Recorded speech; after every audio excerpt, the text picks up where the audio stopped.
Hei pemuda-pemudi Indonesia, berapa jumlahmu?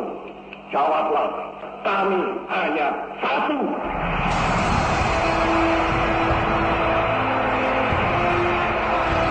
Hei pemuda-pemudi, hei seluruh rakyat Indonesia, mari kita berjalan terus dengan alat, antara lain alat persatuan Indonesia. Satu bahasa, satu tanah air, satu bangsa Indonesia. Bersama-sama kita melanjutkan revolusi ini. Bersama-sama kita mensukseskan menuju ini.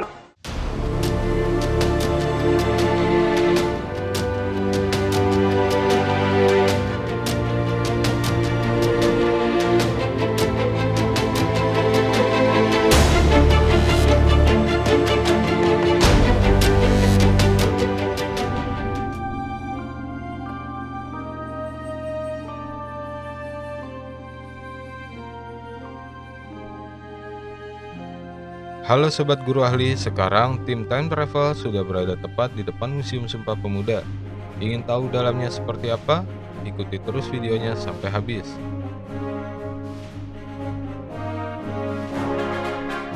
Sumpah Pemuda.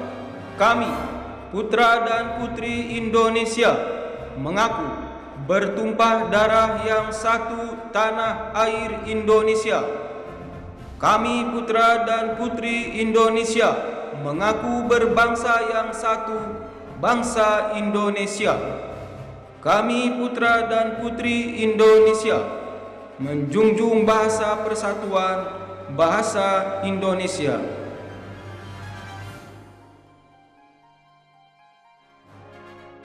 Sejarah Sumpah Pemuda termasuk dalam sejarah panjang meraih kemerdekaan Indonesia dari tangan penjajah.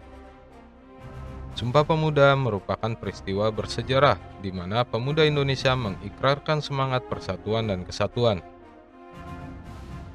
Gagasan mendirikan Museum Sumpah Pemuda berasal dari pelaku Kongres Pemuda kedua. Mereka berpendapat bahwa nilai-nilai persatuan yang dirintis generasi 28 harus diwariskan kepada generasi yang lebih muda. Untuk itu, pada tanggal 15 Oktober 1968, Profesor Mr. Sunario berkirim surat kepada Gubernur DKI Jakarta Ali Sadikin untuk meminta perhatian dan pembinaan terhadap Gedung Kramat 106 agar nilai sejarah yang terkandung di dalamnya terpelihara. Sejarah Sumpah Pemuda dalam pergerakan kemerdekaan Indonesia berperan sebagai salah satu tonggak utama yang membangkitkan semangat rakyat Indonesia. 1973 hingga 1974. Sebagai tindak lanjut SK Gubernur tersebut, Gedung Kramat 106 dipugar Pemda DKI Jakarta pada 3 April 1973. Pemugaran selesai 20 Mei 1973. Gedung Kramat 106 kemudian dijadikan museum dengan nama Gedung Sumpah Pemuda. Peresmiannya dilakukan oleh Gubernur DKI Jakarta Ali Sadikin pada 20 Mei 1973. Hingga 1974, Gedung Sumpah Pemuda kembali diresmikan oleh Presiden Republik Indonesia Soeharto. 1979 hingga 1989. Pada 16 Agustus 1979, Gedung Sumpah Pemuda diserahkan Pemda DKI Jakarta. 1979 hingga 1989. Pada 16 Agustus 1979, Gedung Sumpah Pemuda diserahkan Pemda DKI Jakarta kepada pemerintah pusat, Departemen Pendidikan dan Kebudayaan. Menurut rencana, Gedung Sumpah Pemuda akan dijadikan pusat informasi kegiatan kepemudaan di bawah Kantor Kementerian Muda Urusan Pemuda. Sebagai tanda penyerahan pengelolaan gedung dari Pemda DKI Jakarta kepada Departemen P dan K, 3 tahun kemudian Menteri Pendidikan dan Kebudayaan Profesor Nugroho Noto Susanto yang menyatakan bahwa Gedung Sumpah Pemuda dijadikan UPT di lingkungan Direktorat Jenderal Kebudayaan dengan nama Museum Sumpah Pemuda. 1999 sampai sekarang. Bersamaan dengan dibentuknya Departemen Kebudayaan dan Pariwisata oleh Presiden Kiai Haji Abdurrahman Wahid, pada tahun 1999, pengelolaan Museum Sumpah Pemuda diserahkan dari Departemen Pendidikan Nasional kepada Departemen Kebudayaan dan Pariwisata. Seiring dengan perubahan struktur pemerintahan, Departemen Kebudayaan dan Pariwisata dijadikan Kementerian Negara untuk menampung unit-unit yang tidak tertampung dalam Kementerian Negara Kebudayaan dan Pariwisata. Kronologis waktu perkembangan Gedung Sumpah Pemuda. Kommensalen-Huis 1908. Menurut catatan yang ada, Museum Sumpah Pemuda pada awalnya adalah rumah tinggal milik Si Kong Lian. Gedung didirikan pada permulaan abad ke-20. Pada awal tahun 2012, Museum Sumpah Pemuda dikelola oleh Kementerian Pendidikan dan Kebudayaan melalui Direktorat Jenderal Kebudayaan. Indonesische Clubhuis atau Klub Gebouw 1927. Gedung Kramat 106 digunakan oleh sebagai organisasi pergerakan pemuda untuk melakukan kegiatan pergerakan. Di gedung ini pernah diselenggarakan Kongres Sekarukun Pemuda Indonesia PPPI. Mengingat digunakan sebagai organisasi, maka sejak tahun 1927, Gedung Kramat 106 yang semula bernama Langin Siswa diberi nama Indonesische Clubhuis atau Klub Gebouw. Gedung Sumpah Pemuda 1928. Kongres Pemuda pertama telah berhasil diselesaikan. Perbedaan-perbedaan sempit berdasarkan kedaerahan dan tercipta Persatuan Bangsa Indonesia. Kongres Pemuda pertama telah berhasil diselesaikan. Perbedaan-perbedaan sempit berdasarkan kedaerahan dan tercipta Persatuan Bangsa Indonesia. Kongres Pemuda kedua diharapkan akan menghasilkan putusan yang lebih maju, yang kemudian dikenal sebagai Sumpah Pemuda. Rumah tinggal 1934 hingga 1937. Setelah peristiwa Sumpah Pemuda, banyak penghuninya yang meninggalkan gedung Indonesische Klub Gebouw karena sudah lulus belajar.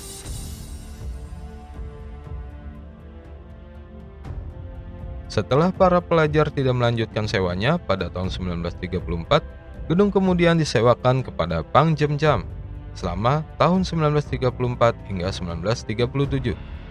Pang Jemjam menggunakan gedung itu sebagai rumah tinggal. Toko Bunga 1937-1948. Gedung ini disewa Loh Ching Chu yang menggunakannya sebagai toko bunga. Hotel Hersia 1948-1951. Gedung berubah fungsi menjadi sebuah hotel yang bernama Hotel Hersia. Sejarah Sumpah Pemuda. Gagasan penyelenggaraan Kongres Pemuda kedua berasal dari Perhimpunan Pelajar-Pelajar Indonesia atau PPPI.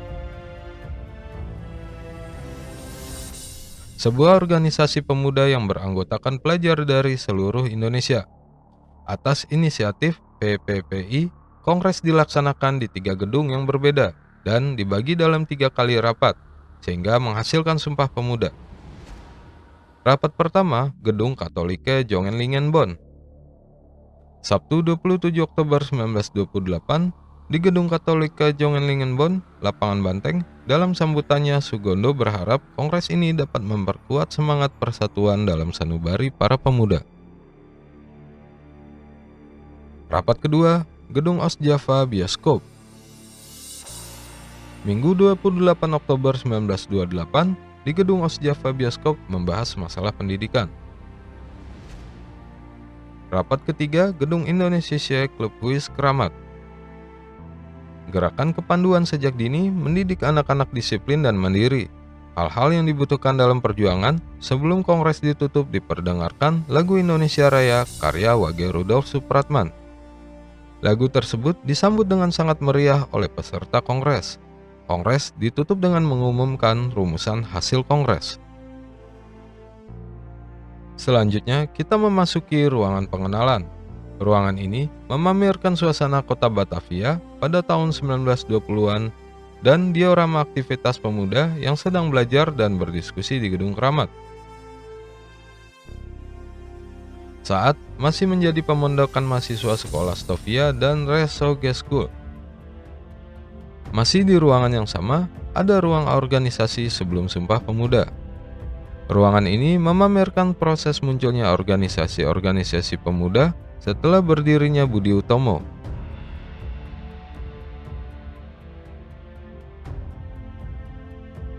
Di antaranya, Jong Java, Jong Sumatera Nenbon, Pemuda Kaum Betawi, Perhimpunan Indonesia, dan Jong Islami Tenbon.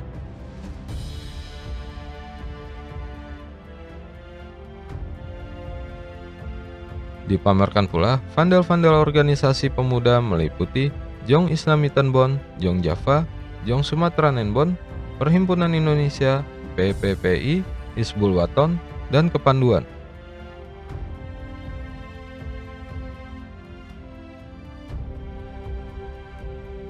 Selanjutnya, kita maju sedikit ke depan, ada ruang Kongres 1.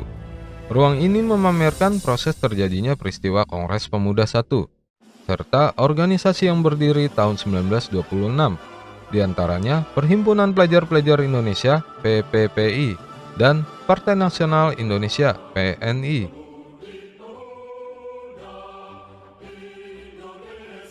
Ditampilkan pula diorama aktivitas pemuda yang sedang mendengarkan radio. Berikut ini adalah suara rekaman asli siaran radio. Hallo dames en heren, hier is Hollands de Vogie, Philips Omroep Holland-Indië, op een golflengte van 25,57 meter. Kade tuan, na nonya nonya, di tanah India, di sini Vogie, stasiun radio Philips di Negeri Belanda. Golflengte 25,57. Radio untuk pertama kalinya di Indonesia sekitar tahun 1920-an untuk kepentingan penjajah Belanda, hubungan yang cepat antara negeri Belanda dengan daerah-daerah jajahannya, seperti di Indonesia, sangat diperlukan terutama untuk menyampaikan peraturan dan perundang-undangan, serta berita-berita penting. Keperluan itu lebih mendesak lagi ketika pecah Perang Dunia Pertama di Indonesia. Perkumpulan siaran radio pertama didirikan pada tanggal 16 Juni 1925 di Jakarta dengan nama Bataviasche Radio Vereniging, disingkat BRV. Didukung oleh wartawan dan pengusaha Belanda dengan tujuan komersial berupa propaganda, perusahaan, dan perdagangan. Siaran radio yang pertama lahir di Indonesia, menggunakan bahasa Belanda dan tempat siarannya di salah satu ruangan Hotel Des Indes yang terletak di sudut Harmoni. Kita memasuki ruang Kongres 2. Ruangan ini adalah tempat teks Sumpah Pemuda dibacakan pada malam 28 Oktober 1928. Di sini digambarkan peristiwa Kongres Pemuda 2 yang didukung dengan koleksi relief Undangan Kongres Pemuda 2, relief lagu Indonesia Raya, dan relief keputusan Kongres Pemuda II.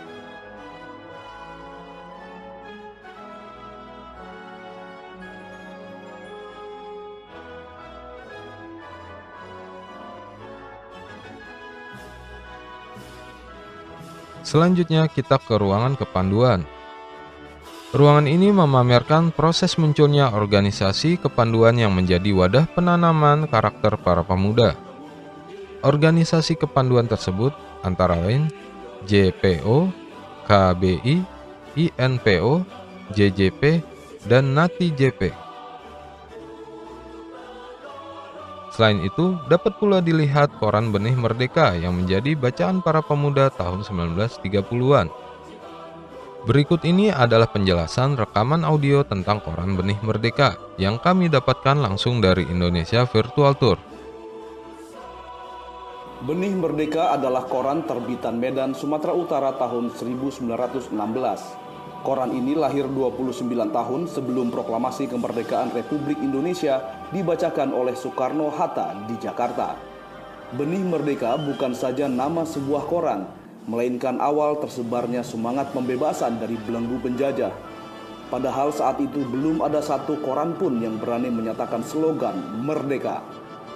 Terbitnya koran Benih Merdeka di Medan juga sekaligus membuktikan bahwa sejarah perlawanan penjajahan tidak hanya terpusat di Jawa, Di Sumatera Utara, perlawanan untuk meraih kemerdekaan Indonesia melalui pers juga berlangsung seru. Pada September 1919, Benih Merdeka membuat pantun seorang penulis dengan nama samaran Van Arde.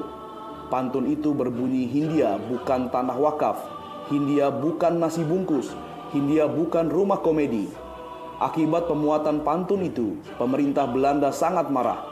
Belanda memperkarakan Muhammad Yunus yang menjadi pimpinan saat itu, meskipun pada akhirnya delik pelanggaran pers kandas tidak terbukti. Koran Benih Merdeka terbit setiap hari kecuali hari Senin, Jumat, dan Minggu. Koran ini dijual dengan harga 2,5 gulden setiap 3 bulan. Dalam semboyannya, Benih Merdeka menyatakan sebagai koran organ untuk menuntut keadilan dan kemerdekaan. Koran ini menjadi salah satu sumber referensi bagi para pemuda dan utamanya para mahasiswa di Batavia sebagai kaum terdidik di negeri ini untuk memerdekakan Indonesia. Tepat di sisi kanan ada ruangan sejarah lagu Indonesia Raya. Ruangan ini memamerkan biola W.R. Supratman yang digunakan untuk menciptakan lagu Indonesia Raya dan dipakai saat melantunkan lagu tersebut pada Kongres Pemuda II. Di ruangan ini diceritakan pula proses gubahan lagu Indonesia Raya dan perjalanan hidup W.R. Supratman.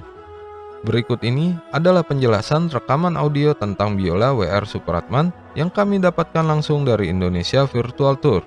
Ini adalah suara asli dari biola yang berada di hadapan Anda, dimainkan oleh Sigit Ardityo Kurniawan pada acara 88 tahun lagu kebangsaan di Geraha Bakti Budaya, Taman Ismail Marzuki, Jakarta. Ini adalah biola asli, biola yang digunakan Wage Rudolf Supratman pada Kongres Pemuda kedua 28 Oktober 1928. Biola ini konon hadiah untuk Wage Rudolf Supratman dari kakak iparnya, Willem Mauritius van Eldik. Willem membelikannya di Makassar pada tahun 1914. Dan berikutnya, rekaman lagu asli Indonesia Raya pada zamannya.